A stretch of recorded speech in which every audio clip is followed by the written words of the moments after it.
Hi everyone, today I'm going to be speaking about one of my favorite songs called Sarah by Fleetwood Mac.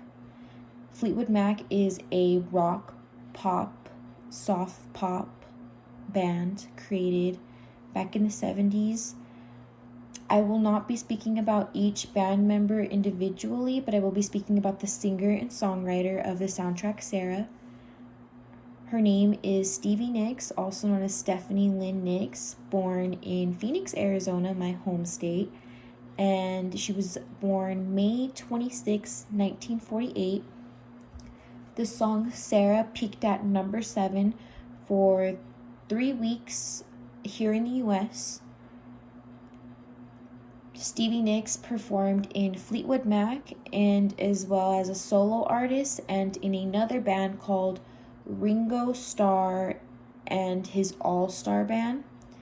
Throughout those times, she sold over 40 million records and she produced over 50 top hits.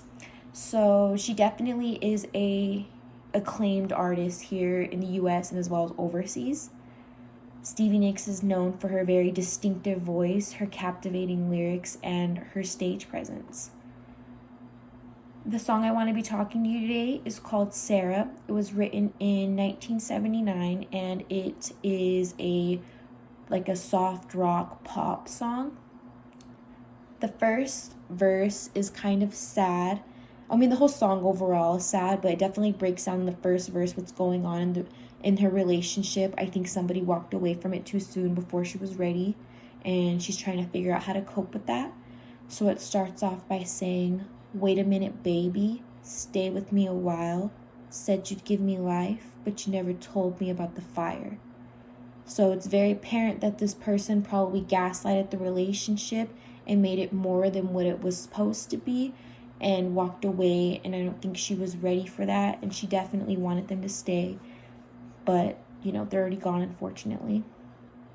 The second verse of the song says, "Drowning in a sea of love where everyone would love to drown. Now it's gone. They say it doesn't matter what for. When you build your house, then call me." The last two lines are a little bit more confusing, but the first two I can definitely interpret well. Drowning in a sea of love where everyone would love to drown. Doesn't that sound so sad and just yearning for that attention and love? And I think that what that means is that's where everybody would love to be, in that position, but everybody forgets the vulnerable side of love. When you let somebody in to your situation or into your life, that makes you a vulnerable person, and it makes you open and susceptible to hurtful and harmful things.